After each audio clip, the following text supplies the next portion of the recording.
ஆண்டவரும் இரட்சகருமான இயேசு கிறிஸ்துவின் ஈடு இணையற்ற நாமத்தில் அன்றன்றுள்ள அப்பம் வாசகர்களுக்கு எங்கள் அன்பின் வாழ்த்துக்கள். 2024 ஆண்டு டிசம்பர் மாதம் 9ஆம் தேதி திங்கட்கிழமைக்குரிய தின தியானம். இன்றைய தலைப்பு காத்திருக்கிறவர்களுக்கு ரட்சிப்பு. நீதிமொழிகள் 20:22 சொல்கிறது, தீமைக்கு சரி கட்டுவேன் என்று சொல்லாதே, கர்த்தருக்கு காத்திரு, அவர் உன்னை ரட்சிப்பார். கர்த்தருக்கு காத்திருக்கிறவர்களுக்கு கர்த்தர் கொடுக்கிற மிகச் சிறந்த ரட்சிப்புக்காக தாவீது ஜெபிக்கும் போது, கர்த்தாவே எழுந்தருளும், என் தேவனே என்னை ரட்சியும், நீர் என் பகைஞர் எல்லாரையும் தாடையிலே அடித்து துன்மார்க்கருடைய பற்களை தகர்த்து போட்டீர் என்றார். 3ஆம் சங்கீதம் 7ஆம் வசனம். கர்த்தர் நம்மையும் நம்முடைய பிள்ளைகளையும் நம் குடும்பத்தில் உள்ள அனைவரையும் ரட்சிக்க பலத்த பராக்கிரமசாலியாய் எழுந்தருளுவார். பாவத்திலிருந்தும் சாபத்திலிருந்தும் உங்களுக்கு விடுதலையும் ரட்சிப்பும் தேவை. உளையான சேற்றிலிருந்தும் சிற்றின்ப படுகொலியிலிருந்தும் உங்களுக்கு மீட்பும் ரட்சிப்பும் தேவை. ஆனால் அந்த ரட்சிப்பை பெற்றுக்கொள்வதற்கு கர்த்தருடைய பாதத்தில் பொறுமையுடன் காத்திருந்து ஜெபிக்க வேண்டும். ஒவ்வொன்றுக்கும் ஒவ்வொரு காலம் உண்டு என்பது போல உங்களுடைய நண்பர்கள், உறவினர்கள், அவர்களுடைய பிள்ளைகளின் ரட்சிப்புக்கும் ஒரு காலம் உண்டு. அது எந்த காலம்? வேதம் சொல்கிறது, இதோ இப்பொழுதே அனுக்கிரக காலம், இப்பொழுதே இரட்சணிய நாள். 2 கொரிந்தியர் 6:2. பேதுரு தண்ணீரில் அமிழ்ந்து போகையில், கர்த்தாவே ரட்சியும் என்று கூப்பிட்டார். கர்த்தர் உடனடியாக மனமிறங்கி கைகளை நீட்டி அவனை தூக்கி எடுத்தார். மத்தேயு 14ஆம் அதிகாரம் 30-31 வசனங்கள்.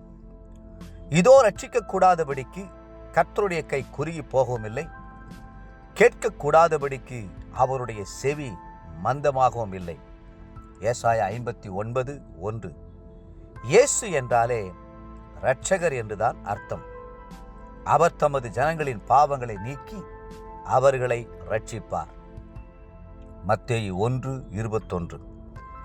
ஜார்ஜ் முல்லர் 10,000க்கும் மேற்பட்ட அனாதை குழந்தைகளை விசுவாசம் என்னும் வல்லமையை கொண்டே வளர்த்து ஆளாக்கினார்.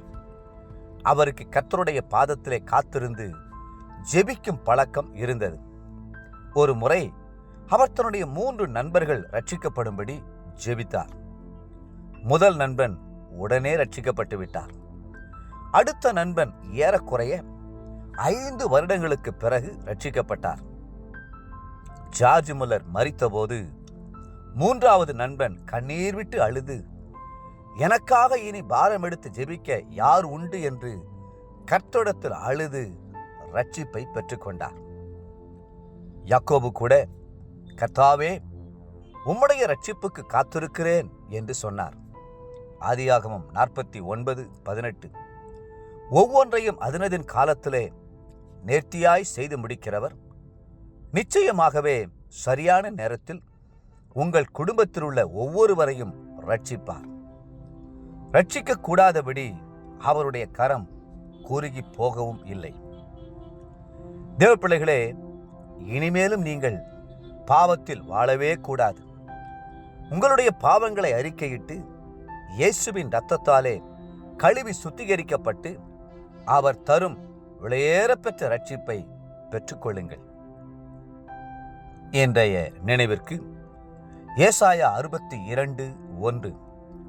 சியோனி நிமித்தம் எருசலேமின் நிமித்தமும் நான் மௌனமாய் இராமலும், அதன் நீதி பிரகாசத்தைப் போலவும் அதன் ரட்சிப்பு எரிகிற தீவட்டியைப் போலவும் வெளிப்படும் மட்டும் அமராமலும் இருப்பேன்.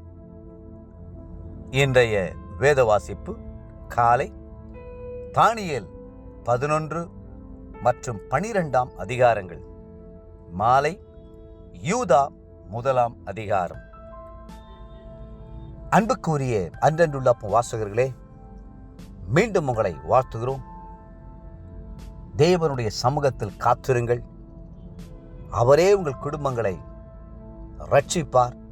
கர்த்தர் தாமே உங்களை ஆசீர்வதித்து மென்மேலும் உயர்த்துவாராக. ஆமென்.